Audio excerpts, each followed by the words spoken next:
que norteiam a imprensa, norteiam o jornalismo, e a nossa missão sempre é poder ouvir o olhar técnico. Então, obrigada novamente pela presença do senhor.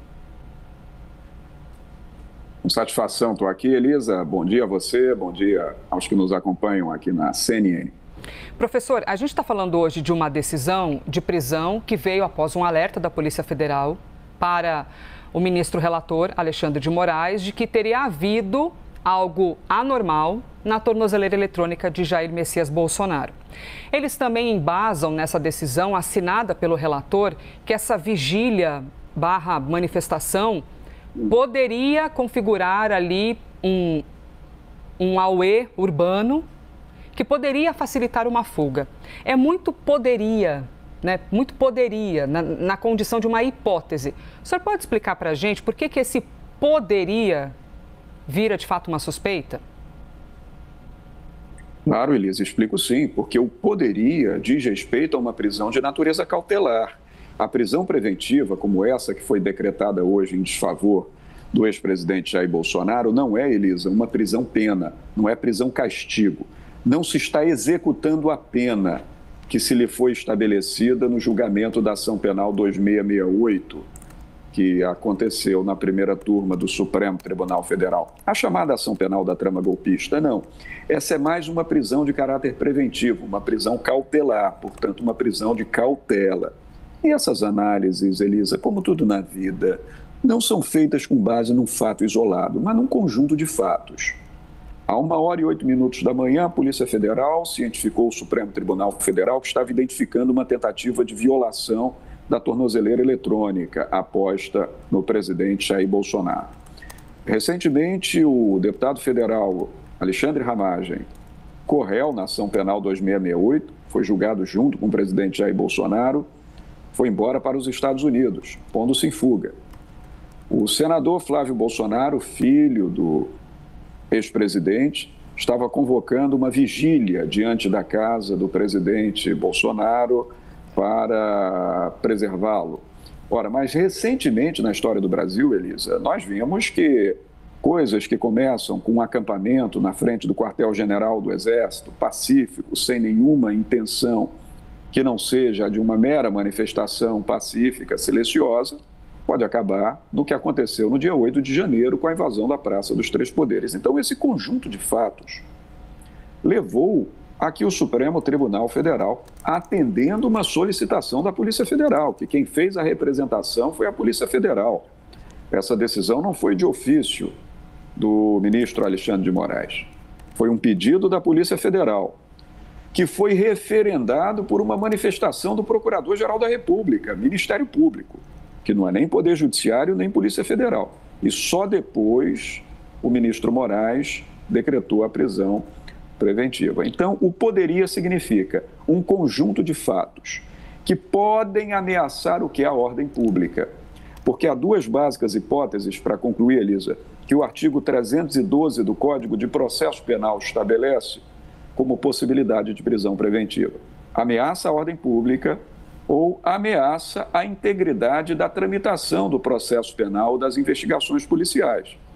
Tivemos aí risco de fuga, o que poderia ameaçar a autoridade da decisão judicial já tomada pelo Supremo Tribunal, e risco à ordem pública por conta da convocação da vigília, que poderia reunir milhares ou até dezenas de milhares de pessoas, dificultando um pouquinho mais à frente o início da execução da pena, quando se teria que retirar o ex-presidente Bolsonaro de sua casa para levá-lo a um estabelecimento prisional ou congênere.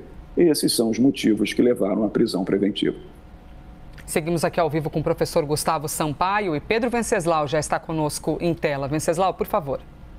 Gustavo, explica para a gente, eu queria entender um argumento que é usado pela oposição hoje, que faz uma comparação. Quando o ex-presidente Lula foi preso, também houve uma vigília, tanto no entorno do Sindicato dos Metalúrgicos, como ali perto da Polícia Federal.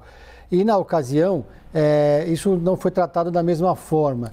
Essa questão da vigília em si justifica sozinha a questão da prisão preventiva ou é a somatória das questões? É a vigília mais a tentativa de quebrar a tornozeleira eletrônica que fizeram essa decisão ser tomada? Eu acho que o somatório de elementos, Pedro, você fala muito bem, porque uma vigília, como se fazia, por exemplo, quando o presidente Lula estava recluso na sala de custódia na Polícia Federal em Curitiba, uma vigília, como se poderia fazer de frente à casa do ex-presidente Jair Bolsonaro, ela por si só tem uma natureza de reunião no espaço público, em ambiente público, sem que se frustre qualquer manifestação anteriormente convocada, de maneira que é lícita. Agora, o conjunto dos fatos é que pode levar, aí sim, o conjunto dos fatos é que pode informar o órgão judicial no sentido de que algum risco está correndo ou se impondo à própria autoridade do processo penal ou à própria ordem pública. Então, eu somaria não só o fato da tentativa de violação da tornozeleira eletrônica, segundo foi noticiado pela Polícia Federal, né? Essa é a informação que nós temos. E também outros fatos recentes que circundam esse, como manifestações dos filhos do ex-presidente, fazendo convocações, apelo ao público, que poderia gerar algum tumulto público comprometedor da autoridade do processo penal. Sempre, Pedro, um conjunto de fatos. Não um fato isolado que poderia decidir sobre, até porque nós estamos falando de uma prisão de natureza cautelar. A prisão preventiva, ao lado da prisão temporária, da prisão em flagrante delito, define prisão de natureza cautelar. Não é prisão como resposta penal pela prática de um crime. É a prisão para se evitar um mal maior enquanto dura uma investigação ou enquanto dura um processo penal. De maneira que a sua adoção, eu ponho logo no superlativo, Pedro, ela tem que ser excepcionalíssima. Só em circunstâncias excepcionais, pelo visto, a Polícia Federal, o Procurador-Geral da República e o ministro Alexandre de Moraes entenderam que há uma circunstância excepcional em curso que justifica a prisão preventiva.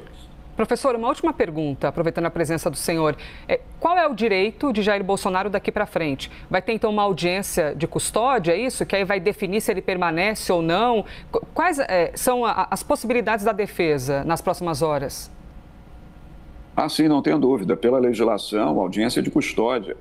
Porque, embora o próprio ex-presidente, durante as suas investiduras políticas, tenha falado muito contra a audiência de custódia, se lhe aplica também, e ela deve ser aplicada a todos os presos na sede de uma prisão preventiva, porque ela tem por objetivo preservar direito fundamental, Elisa. Ou seja, é preciso verificar se aquele preso não sofreu nenhuma coação moral, coação física, nenhum ato de violação física ou moral, e se a prisão ocorreu dentro do devido processo, dentro da regularidade estabelecida na legislação de regência. Então, logo depois que se colhe aquele indivíduo à prisão, antes é feito o exame para se saber se ele está nas suas plenas condições físicas, para se atestar as condições físicas do ingresso na prisão, e logo depois vai-se à audiência de custódia para que o juiz verifique se tudo está dentro da mais plena regularidade, sob pena, portanto, de relaxamento daquela prisão ou mesmo qualquer ato nesse sentido. Então, haverá sim audiência de custódia. Isso vale para qualquer preso preventivo em todo o território nacional, Elisa. Nós estaremos aqui acompanhando, portanto, a repercussão, os efeitos desta audiência. Professor, agradeço demais. Professor Gustavo Sampaio, professor de Direito Constitucional da Universidade Federal Fluminense. Bom dia, professor. Muito obrigada. Bom dia, Elisa.